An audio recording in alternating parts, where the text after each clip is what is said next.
પી ખાઈમ ખોટું ખીજાવા કરું સાવું 4 દિન. જય શ્રી કૃષ્ણ.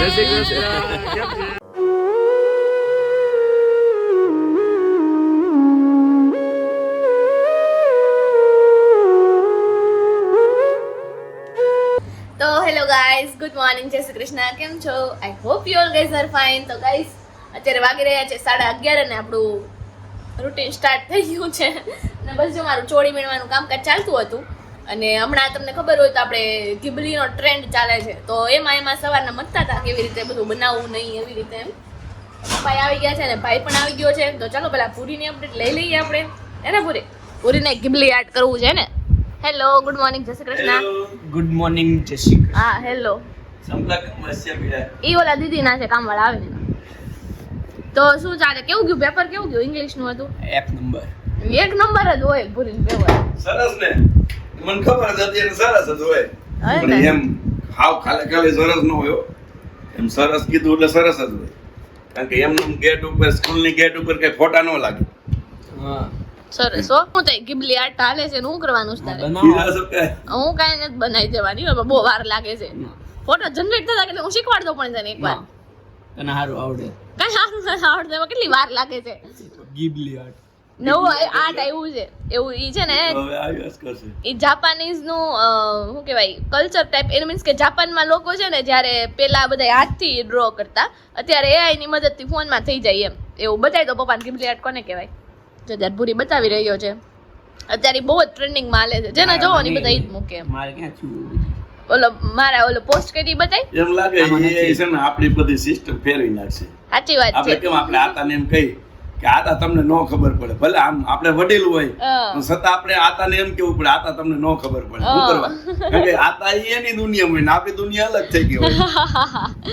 દાદાને આપણે રિસ્પેક્ટ કરતા હોય, બધું કરતા હોય, પણ અમુક વસ્તુ દાદાને ખબર જ ન હોય એટલે શું કરવાનું? આપણે સમજાવી તોય ખબર ન પડે. ન પડે, કારણ કે એ વસ્તુ તો કઈ છે. આને ગિબલી આર્ટ કહેવાય. અને આપણે આપણા ઇન્સ્ટા પેજ ઉપર ફોટો અપલોડ થઈ ગયો છે. ગિબલી આર્ટ કોને કહેવાય? જો ન ખબર હોય તો ત્યાં જઈને ફટાફટથી ફોલો કરી લ્યો અને પોસ્ટને લાઈક કરી લ્યો. બરોબર ને? ફેસબુક, ઇન્સ્ટા બે માં આવી ગયો હશે. તો આજ ક્યાં જવાનું વ્યવસ્થા કીધું? હજી નથી કીધું. બસમાં બેસી જાય પછી બસમાં સસ્પેન્સ જ રાખવું છે એમ કે ને. હા કાંઈ વાંધો નહીં. અને એમાંય તને થોડીક રૂહી ને દમુની તબિયત થોડીક ડાઉન છે. એમ તો વાંધો નહીં આવે, દવા લેવાઈ છે એટલે નહીં. એ તો હવે કાલના વ્લોગમાં મળવાનું થશે કદાચ, આજના વ્લોગમાં. એટલે તમે વ્લોગ એન્ડ સુધી જોજો તો તમને ખ્યાલ આવશે વ્લોગમાં શું શું ચાલી રહ્યું છે. આજનામાં આવી જાય. આજનામાં આવી જાય. જોઈએ હવે, ચાલો ને. બાકી 7:30 આપણો બ્લોગ તો આવી જ જાય છે. અને જેને સબસ્ક્રાઇબ નથી કર્યું ને પહેલા સબસ્ક્રાઇબ કરી દો ને. આપણે ફટાફટ આપણા વ્યુઅર્સમાં થોડાક સરપ્રાઈઝ કરવામાં સિંગુ સાઈ થઈ ગઈ છો. ચીકુ સાઈ થઈ ગઈ છે. થોડાક વધવા જરૂરી છે. હા વિડિયો જોવે છે પણ સબસ્ક્રાઇબ નથી કરતા. હા એ જ ને, સાચી વાત છે. એટલે ના ગમતો હોય તો કોમેન્ટમાં જરાક લખી નાખવું કે નથી ગમતું આ વસ્તુ. હા નેક્સ્ટ ટાઈમ આપણે સજેસ્ટ લાવીએ એમ. બરાબર. બાકી તો અમારી રૂટિન લાઈફ છે અને અમારો આ જ બ્લોગ છે. સરસ. તો ચાલો ચોળી વીણવાનું કામકાજ જે છે એ હું કરી એમાં બતાવું. ધુકુબેન કરે છે. કરી બતાવો. અને પછી 11:30 થઈ ગયા છે તો રસોઈ કરવાની છે અને પછી બેગ પેક કરવાના છે. એ તો કરવા જ પડશે. કાલ કાલ કરજો ને. તો ચાલો એ કરી બતાવીએ. તો જો ગાઈઝ અત્યારે સરસ મજાનું આપણું જે ડિનર હતું, ચોળી છે ને ચોળી, હા, તો સરસ મજાનું આપણું જે ડિનર હતું, ડિનર નહીં સોરી લંચ હતું. મગજ કામ નથી કરતો. આપણું સરસ મજાનું લંચ હતું ને એ ખતમ કરીને મારે સિલાઈ મારવાની હતી કુર્તીમાં. હવે ક્યાં મૂકી? ક્યાંક મૂકી, હજી હોલમાં જ પડીશ કદાચ. ઓલમાં ઇસ્ત્રી કરી દીધી. હા, તો એ સિલાઈ મારવાનું કામકાજ પતાવ્યું. પછી મેં કપડાં લીધા ને ઇસ્ત્રીનું કામકાજ હતું એ કર્યું. જુઓ અહીંયા થોડા કપડાં હજી બહાર પડ્યા છે હોલમાં. તો બસ ઇસ્ત્રીનું કામકાજ કર્યું ને બેગ પેક કરવાનું કામકાજ ચાલી રહ્યું છે. તો તમે લોકો એન્જોય કરો આરામથી બેઠા બેઠા. અંકલનો ફોન આવી ગયો છે. એ લોકો જેતપુરથી નીકળી ગયા છે અને આપણે તો સાંજે નીકળવાનું છે. તો બસ આવો છે કાર્યક્રમ.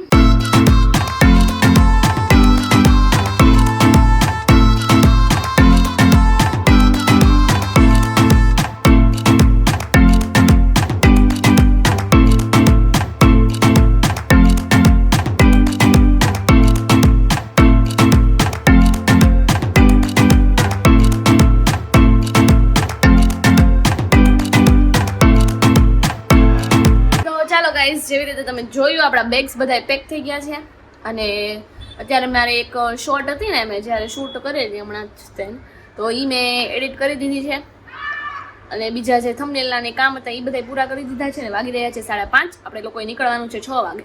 તો ચાલો ફટાફટથી રોટલીના બટકા વઘારી દઈએ અને ચા કરી નાખીએ તો આપણો મસ્ત મજાનો નાસ્તો રેડી થઈ જશે ને પછી આપણે ચાલો પપ્પાની અપડેટ લઈ લઈએ. પૂરી તો હમણાં ફટાફટથી નાસ્તો લઈ આવ્યો ને નીચે વયો ગયો છે, એને હવે એક્ઝામ પૂરી થઈ ગઈ છે તો એને એમ મજા આવી ગઈ છે.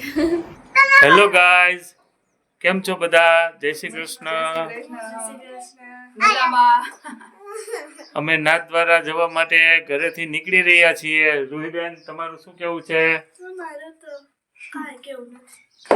તમભાઈ જવું છે ને?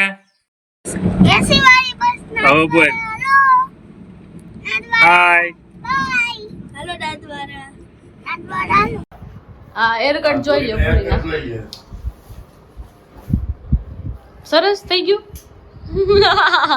તો ચાલો ગાઈસ, હવે અમે લોકો બધા નાઇટ ડ્રેસમાં રેડી થઈ ગયા છીએ બસમાં જવા માટે. તો આપણે બસમાં જવાનું છે ને તમે જેવી રીતે જોયું કે અંકલ ને એ લોકો બસમાં બેસી ગયા છે અને એને કહી દીધું છે જોકે કે આપણે નાથદ્વારા બાજુ જઈ રહ્યા છીએ. તો સસ્પેન્સ રિવીલ થઈ ગયું છે. હવે સુરતને બાય બાય કરી દેવાનું છે. તો ગાઈસ અહીંયા રેડી થઈ ગયા છે બંને. Hello hi. અને આપણા બેગ રેડી થઈ ગયા છે. બેગની સંખ્યા બતાવવી નથી. એ કાઈ નહીં, સસ્પેન્સ રાખવાનું. નકરી બેગું પછી ખોટું ખીજાવ્યા કરું. સાવું 4 દિન તો ઈસા હે. તો ચાલો હવે કેટલા વાગ્યા નીકળશું?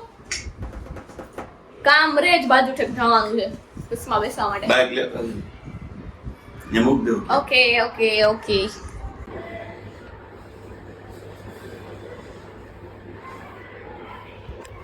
इधर अभी हम लोग बैठे हैं रेडी होके 5 मिनट में निकलने का है. एकदम थक गए हैं.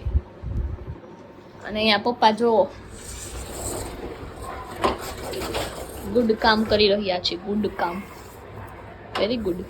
હેરી ટ્રાય કરો છો પપ્પા? ઓકે, સાબ બંધ કરતો. ટેપ મારી હતી અમે, કેમ કે વાઈફાઈ ની સ્વિચ તો ગમે એ બધા બંધ કરી દેતા નહીં પપ્પા? અંદર બીજા ખ્યાલ નો. હા, ચાલો સામાન લઈ લો. સામાન આ લઈ લઉં બોટ કરી. તો જો ગાઈઝ, અમે લોકો બેસી ગયા છીએ બસમાં અને અત્યારે કેટલા વાગ્યા છે? 7:15 થઈ ગયા છે. કેટલી બસ લેટ હતી, ટ્રાફિક બહુ છે ને આ રૂટ ઉપર એટલે નહીં પૂરી. અહીંયા હું ને પૂરી અને અહીંયા આપણે સામે છે પપ્પા. એ પપ્પા, એ પપ્પા. હાય. Ready ready ready. બહુ અવાજ આવે છે બહારનો એટલે પપ્પાનો તમને નહીં સંભળાય. બસ અત્યારે કામરેજથી નીકળી ગયા છીએ. હવે તમને અમે લાઈવ અપડેટ પાણી પીવા જાવ ને એવો રોદો આવે છે. પી ખાઈમ હવે કમો હમણાં ચટકો મારશે ટ્રેક. બસ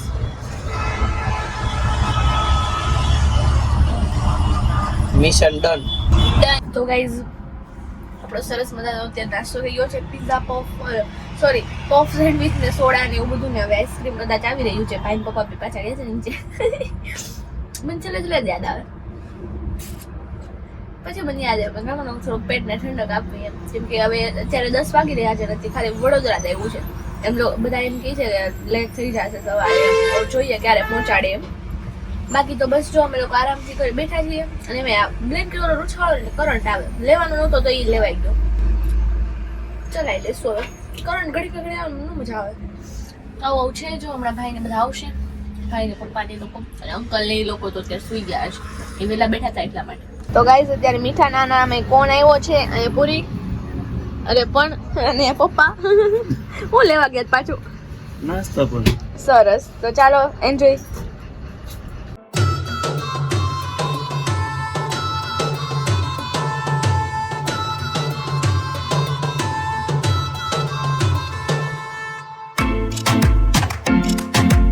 જય શ્રી કૃષ્ણ.